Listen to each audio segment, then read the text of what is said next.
Of all the thousands of performances that I've had over the course of my career, the one that you just watched was the one that had the most profound impact on my life, because it was the very last one, after more than 21 years together with my partner and 30 years in skating.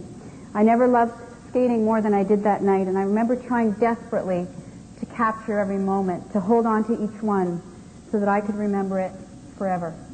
It was the last time that I would feel the joy of flying across the ice, through the air, or doing that leap of faith that I heard you all gasp when I did that.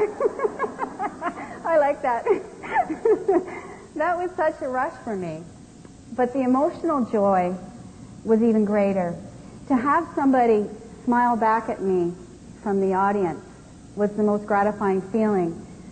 To be able to reach out and touch people like that, just by doing what I love to do, was an amazing feeling. And this is the part of skating that I've missed the most. That night at Maple Leaf Gardens, we left skating on the highest possible high. It was an ending beyond our wildest dreams. And then I came crashing down. As ready as I was for retirement, I had no idea how devastating it would be. It was like letting go of a part of myself that had defined me for so long. Even though I was still very busy and fulfilled as a wife and a mother of two, there was a feeling of emptiness and loss, that I had let go of a part of myself, and I didn't know how I could ever fill that void. Skating had touched me so deep inside, deep in my soul, since the age of 5, and without it, I was in withdrawal. I was thankful at the time that I still had my commentating career with CTV. It kept me connected to the sport, with my skating family, and with the audience. Inside, though, I missed skating desperately. That next summer of 1999, my precious boy, Scotty, was born. I remember my friend Tracy Wilson saying to me, "You wait, the third is going to throw your whole life upside down." I chuckled, but I had no idea how right she would be. My beautiful, colicky baby boy tested every bit of my motherly capabilities. And I was a sleep-deprived hormonal wreck the day that I drove to CTV to renew my television contract and talk about the upcoming skating season. And then the bomb hit. They were taking their coverage in a new direction. My contract would not be renewed. My 10-year career in commentating was over all at once. My umbilical cord to skating was cut. I was completely devastated, and it hit me then and there that my life in skating was over. Somewhere in the back of my mind, I realized that eventually I would see this as an opportunity, a chance for a new beginning. But it's just so hard to see clearly when you're hormonal.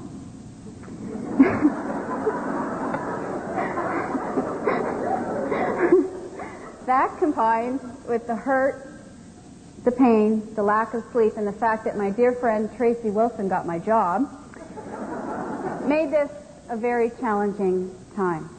I was so depressed, and I remember feeling guilty about this. I had everything to be thankful for, and yet I felt sorry for myself. Now that I was no longer Barb Underhill, the skater, or the commentator who was Barb Underhill. Skating had defined me for so many years, and I guess I wasn't exactly sure who I was without it.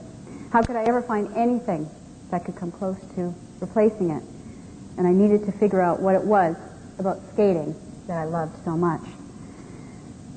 Looking back 30-something years ago, I know the journey began the moment my blades hit the ice for the very first time. I was 5. I can remember standing by the gate watching the Zamboni going around and around, just wishing it would go faster so that I could get out there. I was very shy, but when my blades hit the ice, it was as though I'd been given wings. I still remember the feeling. It was a feeling that touched my soul and made me come alive. It was a gift that has taken me on a journey that I never could have imagined. When I was 7, I was introduced to my very first skating partner. His name was Jimmy. Skating pairs was even more exciting because I could go higher and faster than before.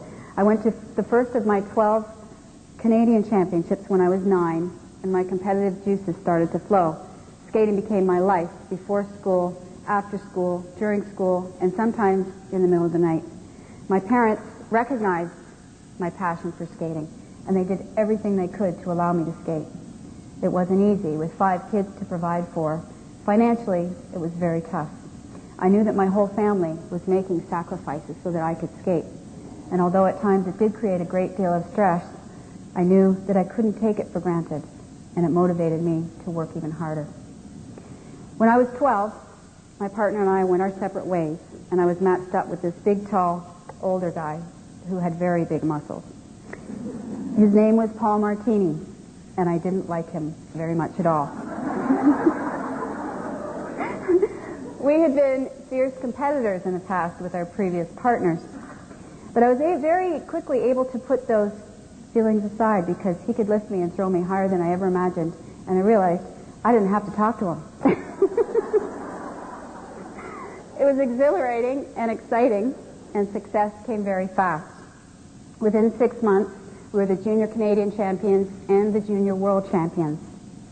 But with success came something we were totally unprepared for.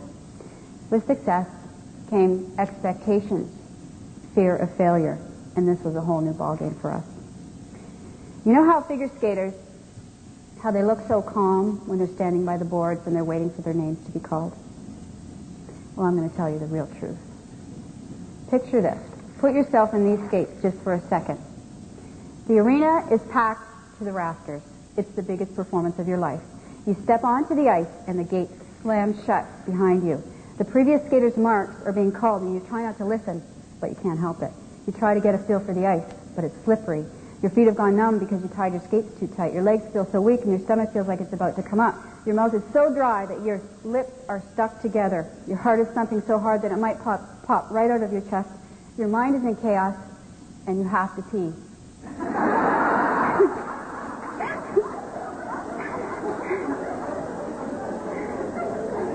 Your name is called, and you try to skate to your spot. The next few seconds are the longest of your life. It's do or die. You either pull yourself together just in time, or your mind goes blank, and you forget the steps. That's not fun in front of 20,000 people.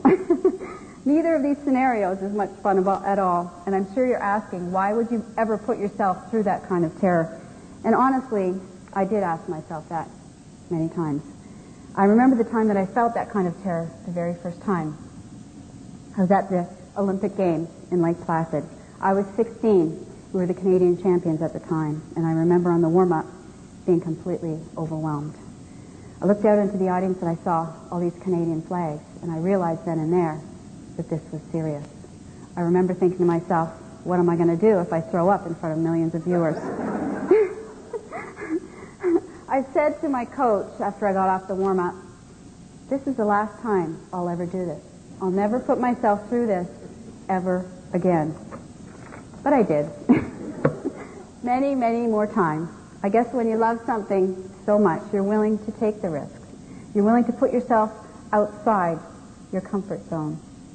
And believe me, in competition, I was outside my comfort zone. I dreaded it. I feared it. I was so afraid of failure.